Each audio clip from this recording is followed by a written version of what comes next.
는 결혼한 지 4년 차, 올해로 나이 32의 맞벌이 부부입니다. 사실 결혼 생활 여태 하는 동안 별다른 큰 문제 없이 순탄하게 보내왔어요. 시댁 어르신들도 막 좋으신 분들까지는 아니지만 그렇다고 막 유별나거나 나쁜 사람이다 할 정도도 아닌 분들이시고요. 물론 내 아들이 최고다, 우리 아들이 아깝다 하시는 부분은 있기는 하시지만 자기 자식이 더 아깝다고 생각하지 않는 부모가 어디 있겠어요.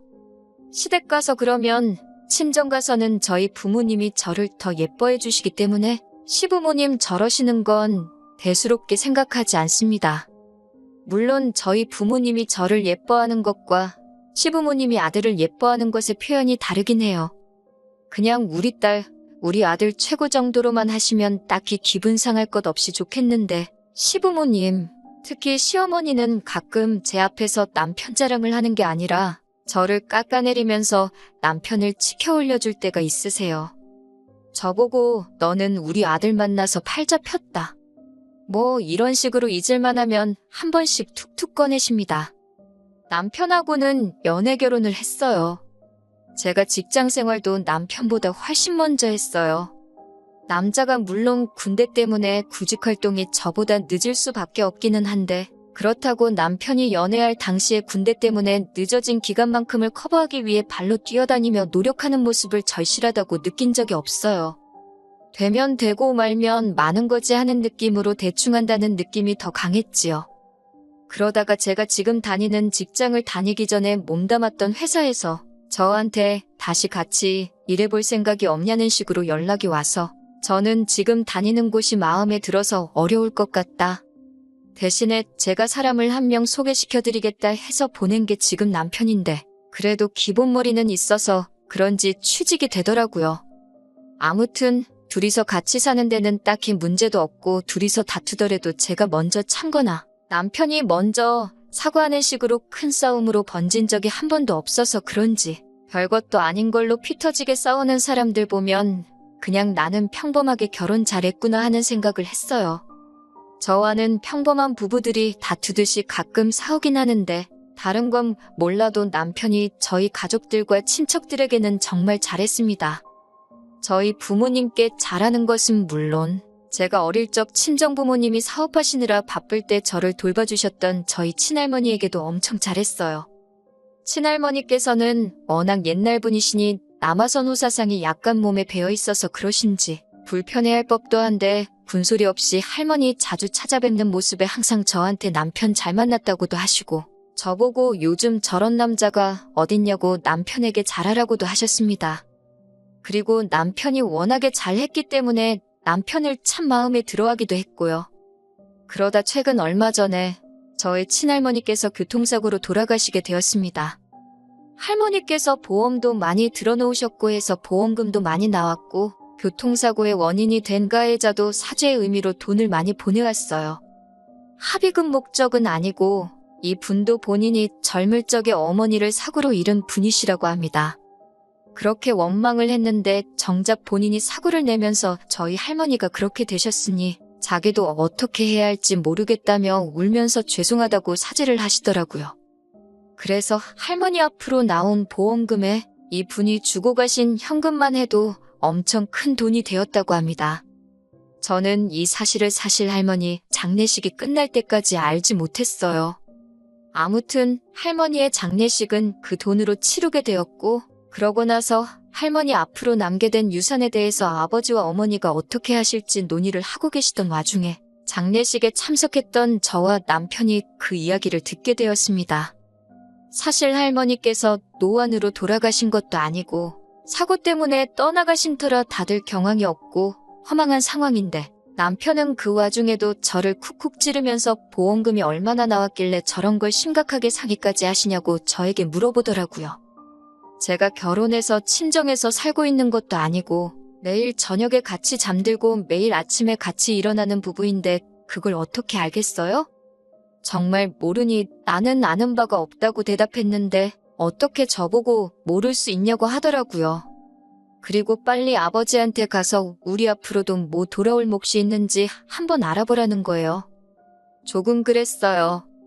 보험금이 얼마나 나온지도 모르는 상황이기도 하고 그리고 다른 것도 아니고 우리 할머니가 돌아가신 거고 저희 아버지가 상주인 상황에 저보고 아버지한테 가서 할머니 앞으로 보험금이 얼마나 나왔는지 우리 몫이 있는지 물어보는 게 어디 사람이 할 짓인가요? 사람이니까 돈에 욕심이 생기는 건 당연하다고 생각해요. 하지만 장례도 안 끝난 상황에서 그 돈이 얼만지는 왜 궁금하고 그중에 우리 몫이 있는지 욕심을 내고 싶을까요? 그래서 그런 건 우리 부모님이 알아서 할 문제고 내가 아무리 외동딸이고 할머니와 가깝게 지냈다고 하지만 할머니 유산은 할머니의 자식들인 어른들이 먼저 알아서 나누는 게 맞지 않느냐고 저는 그게 저한테까지 오지 않는다고 해도 관심 없다고 말했어요. 그랬더니 그게 왜 관심이 없냐고 하면서 솔직히 우리가 결혼할 때 너네 친정에서 해준 게 뭐가 있냐고 막말을 하네요. 결혼할 때 이야기 끄집어내면서 치사하게 그러더라고요. 친정에서 해준 게 뭐냐는 말도 어이도 없는 게 저희 결혼할 때 시부모님이 집을 해주시기는 했는데 그게 알고 보니 전부 대출이었고 언젠가부터 이자 내기 힘들다고 하셔서 저희가 신혼부부 대출 새로 받아서 이자 낮추고 현재는 그거 저희가 벌어서 갚고 있거든요. 오히려 시댁에서 집 해준다는 이유로 친정에서 무리해서 예단과 혼수를 해야 했었고요. 이런 식으로 나올진 모르고 계산해 본 적은 없는데 따지고 보면 오롯이 예단과 혼수 그리고 결혼식 비용에 들어간 돈만 계산해봐도 여태껏 시부모님이 상환해 주신 대출금보다 훨씬 몇 배나 많을 거예요. 그런데도 해준 게 뭐냐는 소리를 들어야 하는지 정말 어이가 없더라고요. 너무 짜증이 났지만 할머니 보내드리는 길에 남편하고 싸우는 모습 보여드리기는 싫고 워낙 친척분들 보는 눈들도 많았으니 저 혼자 속으로 눌러 참다가 집에 와서 크게 싸웠어요. 남편 화나서 그 길로 혼자서 시댁으로 집 나가버렸고요. 이틀이 지나도 사과할 생각은 없고 뭘 잘했다고 시댁에서 머물고 있는 남편 보고 있으니 제가 너무 화가 나서 시댁으로 직접 데리러 갔습니다. 시어머니 문 앞에서 저 보자마자 아들 편 들면서 너는 애가 왜 그러냐며 할머니 살아계실 때도 우리 아들이 그렇게 잘했다는데 너네들 앞으로 떨어지는 거 확인해보고 가능하면 유산 좀 받으려는 게 그렇게 잘못이라고? 어떻게 애를 집에서 내쫓을 수가 있냐며 화를 내시더군요. 받으면 너네 좋은 일이지 뭐 누구 좋은 일이겠냐고 하시면서요. 그래서 남편은 찾지도 않고 어머님께 곧바로 한마디 했어요. 어머님, 아버님도 조심하셔야겠어요. 아들이 결혼하면서 자기 못 받은 거 생각만 하느라고 눈에 지금 뵈는 게 없는 것 같아요. 솔직히 어머님, 아버님이 우리 결혼할 때 해주신 대출 지금 저희가 갚고 있잖아요? 안 그래도 대출금 갚는 게 우리한테 돌아왔을 때부터 그저 돈돈돈거리면서 사람이 아주 변했다고요. 그간 고생해서 그런가? 아주 돈이면 눈이 홀랑 까디집혀서 저런다고 저도 요즘 너무 무섭다고 말씀드렸네요. 혹시나 남편이 효도한답시고 생명보험이든 뭐든 보험 하나 들어야지 않겠냐고 가입을 권유하면 절대로 하지 말겠다 하시라고. 그날부터 어머님, 아버님 식사에다 독을 탈 수도 있는 거 아니냐고 했죠. 저도 진짜 요즘 무서워서 최대한 안 건드려고 하고 있다고 장례식장에서 물어볼 일이 아닌 것 같아서 안 물어본 거고 만약에 할머니가 저희 앞으로 뭐 남겨주셨다면 자동으로 알게 되지 않겠냐고 둘이서 다툰 이야기는 둘러대듯이 무마했습니다. 어머님이 말이 뭐 그러냐고 지아비엄담을 다른 것도 아니고 감히 시부모 앞에서 할 수 있냐고 곧바로 역정을 내시더라고요. 어머님께 남편 험담하는 게 아니라고 이게 사실이라고? 제가 뭐하러 남편 욕을 하겠냐고 말했죠. 제가 암만 남편 욕해봐야 전부 제 얼굴에 침 뱉는 거나 마찬가지 아니냐고요? 단지 남편이 그날 할머니의 발인이 끝나기도 전인데 받을지 아닐지도 모르는 유산을 가지고 우리 건 없냐고 하면서 그것부터 찾는 거 보고 그때부터 남편이 돈이 연관된 일이라면 아주 제정신이 아니게 된 게 확실한 것 같다고 말씀드렸죠. 설마 사람 새끼면 거기서 돈돈거리고 있겠냐고. 거기에 저희 부모님도 아니고 자식들 버젓이 살아있는 우리 할머니 장례식인데 친척들 앞에서 우리 앞으로 떨어지는 유산이 없냐고 물어보려고 하는 것부터가 말이나 되냐고요. 아무리 가정교육을 못 받은 천하에 못 배운 놈일지라도 상황에 맞게 할 말 안 할 말 가릴 텐데 그 상황에서도 저러는 거 보면 아주 중증이 아니겠냐고 한 번 더 비꼬고 나서 어머님하고 아버님은 한동안은 진짜 조심하셔야겠어요.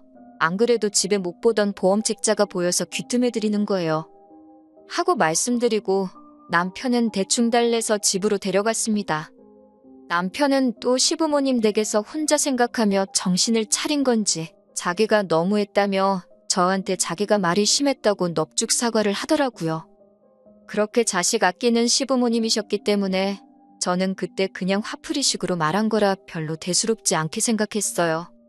그런데 그 말이 시부모님께는 크게 와닿은 건지 그 말이 신경 쓰이기는 한가 보더라고요. 그 일이 있은 뒤 얼마 후에 시부모님께 찾아간 날이었습니다. 아들이라면 눈이 돌아갈 정도로 환장을 하시던 시어머니가 왜 왔냐는 듯이 차갑게 대하시더라고요. 남편은 시어머니께 안부부터 물었는데 시어머니는 남편을 경계하면서 네가 그건 뭐가 궁금해서 그러냐며 성질을 부리시더라고요. 영문도 모른 채 남편에게 차가워진 시어머니를 보고 남편은 어안이 벙벙해서 무슨 일이지 하는 듯 보이더라고요.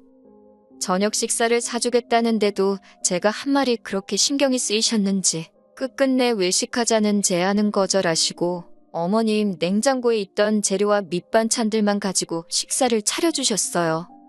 물론 이 오해는 얼마 지나지 않아서 풀릴 거예요. 단지 시어머니가 남편을 지금은 불편하게 생각하고 할머니 장례식장에서의 행동이 옳지 않았다는 걸 시어머니가 인지하고 있다는 사실만으로도 만족하려고 생각 중입니다. 남편도 이젠 물어보지도 않는 게 정신 차린 듯 보이고요. 괜히 애꿎은 시어머니만 벌벌 떨면서 지내시게 만든 것 같네요.